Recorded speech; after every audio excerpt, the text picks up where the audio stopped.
நேற்று சமூக வலைத்தளங்களில் அதிகமாக பகிரப்பட்ட ஒரு விடயம். இவ்வாறான ஒரு சம்பவத்தை நீங்கள் திரைப்படத்தில் மட்டுமே பார்க்கலாம், ஆனால் அது நிஜமாகவே நம் நாட்டில் நடந்தேறியுள்ளது. இந்த தலைப்பிட்டு எழுதப்பட்ட ஒரு கட்டுரை, நீதி நீர்த்து போகக்கூடாது.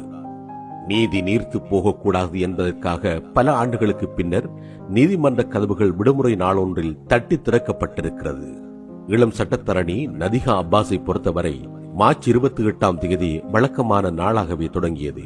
அவர் புத்தளம் மாவட்ட நீதிமன்றத்தில் அன்றைய வழக்குகளை கையாள்வதில் மும்முரமாக இருந்தார். அப்போதுதான் அந்த பரபரப்பான தகவல் அவரது காதை எட்டியது. சக சட்டத்தரணி பிரியங்கா உதயகனியை சிறைக்கு அனுப்புவதற்காக புத்தளம் மேல் நீதிமன்றத்தில் தடுத்து வைக்கப்பட்டிருக்கின்றார் என்பதே அந்த செய்தியாகும். திகைத்து போன நதிகா விவரம் கேட்டறிய புத்தளம் மேல் நீதிமன்றத்துக்கு விரைந்தார். இந்த பிணக்கின் ஆரம்ப புள்ளி சென்ற வருடம் ஆகஸ்ட் மாதமாகும். அப்போது ஒரு வழக்கில் ஆஜரான சட்டத்தரணி பிரியங்காவின் நடவடிக்கை தொடர்பில் புத்தளம் மேல் நீதிமன்ற நீதிபதி நதி அபர்ணா அதிருப்தி கொண்டிருந்தார். அதே வழக்கு மீண்டும் இந்த வருடம் மார்ச் மாதம் ஆரம்பத்தில் விசாரணைக்காக எடுத்துக் கொள்ளப்பட்ட போது நீதிபதி குறித்த சட்டத்தரணி தொடர்பில் முன்னைய சம்பவங்களை குறிப்பிட்டு பல குற்றச்சாட்டுகளை முன்வைத்திருந்தார். இதன் பின்னர் கடந்த மார்ச் மாதம் 28ஆம் தேதி நீதிபதி நதி அபர்ணா நீதிபதிக்குரிய மரியாதை வழங்கப்படவில்லை என்றும், குறித்த தினம் நீதிமன்ற அறைக்குள் பிரவேசிக்கும் போது தலை வணங்கவில்லை என்றும் 2 குற்றச்சாட்டுகளை சட்டத்தரணி பிரியங்கா மீது சுமத்தி நீதிமன்ற அவமதிப்பு வழக்கினை தொடர்ந்திருந்தார்.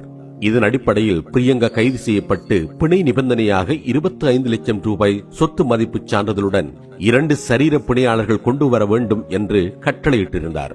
இவ்வாறான ஒரு நிபந்தனை அன்றைய நீதிமன்ற நேரத்துக்குள் பூர்த்தி செய்வது நடைமுறை சாத்தியமற்றதாக இருந்தது. இதன் பொருட்டு அன்றைய தினம் வெள்ளிக்கிழமையாக இருந்ததாலும் அதை அடுத்து வருகின்ற திங்கட்கிழமை விடுமுறையாக இருப்பதாலும் குறைந்தது அடுத்த 4 இரவுகள் பிரியங்கா சிறைச்சாலையில் கழிக்க வேண்டும் என்பதாகும். மேல் நீதிமன்றத்தின் நிலையை கேட்டறிந்த சட்டத்தரணி நதிகா புத்தள சட்டத்தரணிகள் சங்கத்தின் உதவியை நாடியிருந்தார். துரதிருஷ்டவசமாக அவ்விடயத்தில் முன்னிக்க புத்தளம் சட்டத்தரணிகள் சங்கம் மறுத்தது. மேல் நீதிமன்ற நீதிபதியை சவாலுக்குட்படுத்துவது தாங்கள் ஏற்றுக்கொள்ளும் எதிர்கால வழக்குகளை பாதிக்கும் என்று அவர்களுக்கு நன்றாகவே தெரியும். அங்கு வந்த சிங்கள சட்டத்தரணிகள் உட்பட அனைவரும் பிரியங்காவிடம் அனுதாபத்தை மட்டும் தெரிவித்து சென்றனரே ஒழிய யாரும் அவருக்காக வாதாட முன்வரவில்லை. அவர்களின் சுயநலம் 3 புலன்களையும் முற்றாக முடக்கச் செய்திருந்தன. நேரம் வேகமாக நகர்ந்து கொண்டிருந்தது. தனது சொந்த நலனை பாதுகாக்க எல்லோரையும் போல் அமைதி கொள்வதா அல்லது நீதிக்காக போராடுவதா என்ற 2 தேர்வுகளில் ஒன்றை நதிகா மிக விரைவாக எடுக்க வேண்டியதாக இருந்தது. நோன்பு மாதம் புனித 27வது வணக்கத்திற்காக அதற்கு முந்தைய தினம் இரவு அதிகாலை வரை விழித்திருந்த நதிகா நோன்புடன் இருந்தார்.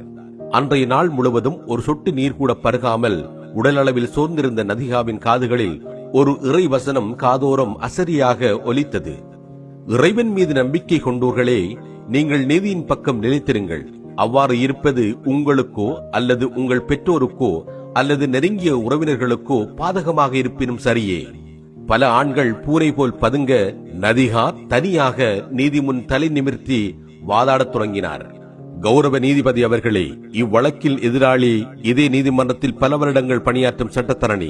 எனவே இவர் விசாரணையை தவிர்ப்பதற்கான வாய்ப்புகள் இல்லை. மேலும் நீங்கள் கூறும் பிணை நிபந்தனையை உடனே நிவர்த்தி செய்யும் சாத்தியமும் இல்லை. ஒன்றில் பிணை நிபந்தனையை நீங்கள் தளர்த்த வேண்டும் அல்லது அவற்றை நிறைவு செய்ய கால அவகாசம் தர வேண்டும்.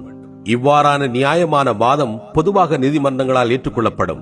ஆனால் நீதிபதி அபர்ணா ஒற்றை வசனத்தில் அதை நிராகரித்து சட்டத்தரணி பிரியங்காவை சிறைக்கு கொண்டு செல்லுமாறு பணித்தார்.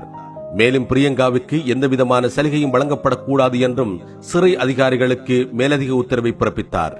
நீதிபதியின் நோக்கம் மிக தெளிவானதாக இருந்தது. சட்டத்தரணி பிரியங்கா சிறை வாகனத்தில் ஏற்றிச் செல்லப்படுவதை எல்லோரும் கவலையுடன் பார்த்துக் கொண்டிருந்தனர். நதிகாவோ ஓய்வதாக இல்லை. நடைபெற்ற சம்பவத்தை எழுத்து மூல அறிக்கையாக தயாரித்து நடந்த அநீதியை ஊடகங்களில் பகிரங்கப்படுத்தினார். அதில் நீதி துஷ்பிரயோகம் செய்யப்படுவதாக தான் உணர்வதாக தெரிவித்தும் இருந்தார். மேல் நீதிமன்ற நீதிபதியின் உத்தரவு தொடர்பில் இவ்வாறான ஒரு கருத்தை எழுத்து மூலம் தெரிவிக்க அதீத துணிவு அவசியமாகும். இதில் சிறிய சறுக்கல்களும் அவரது சட்டத்தரணி தொழிலுக்கே உலை வைத்துவிடும். நதிகாவை பொறுத்தவரை நீதியின் மீது நிலைத்திருங்கள் என்பதை தவிர வேறு எதையும் பற்றியும் கவலை கொள்வதாக இல்லை. நதிகாவிடம் தகவலை பெற்ற சட்டத்தரணிகள் சங்க தலைமையகம் குறித்த தீர்ப்பை மேல்முறையீட்டு நீதிமன்றத்தில் சவாலுக்குட்படுத்துவது என்று தீர்மானித்தனர். ஆனால் அதில் ஒரு நடைமுறை சிக்கல் இருந்தது. திங்கள் வரை நீதிமன்றம் விடுமுறையாக இருந்தது. தாமதமாகும் நீதி மறுக்கப்பட்ட நீதிக்கு சமம். அவசரத்தை புரிந்து கொண்டு சட்டத்தரணிகள் சங்கம் ஒரு அரிதான வேண்டுகோளை விடுத்தது. அதாவது இவ்வழக்கை அவசரமாக விசாரிக்க திங்கள் பொது விடுமுறை நாளில் மேல்முறையீட்டு நீதிமன்றத்தை திறக்க வேண்டும். இவ்வழக்கை தாமதப்படுத்துவது நீதியின் நிர்வாகத்தில் கடுமையான விளைவுகளை ஏற்படுத்தும் என்ற எச்சரிக்கையையும் அந்த கோரிக்கையில் இணைத்திருந்தது. விளைவு ஒரு வரலாற்று நிகழ்வாக மேல்முறையீட்டு நீதிமன்றம் விடுமுறை என்று பாராமல் நீதிக்காக அதன் கதவுகளை திறந்து கொண்டது. திங்கட்கிழமை மேல்முறையீட்டு நீதிமன்றத்தின் தலைவர் நீதிபதி முகமது லாபருக்கு பெருநாளாக இருந்த போதிலும் அவர் நீதிபதி பெர்னாண்டோவுடன் நீதிமன்றத்துக்கு வருகை தந்திருந்தார். ஒற்றை தொலைபேசி அழைப்பில் சட்டமா அதிபர் திணைக்களமும் அதன் பிரதிநிதிகளை அங்கு அனுப்பியிருந்தது.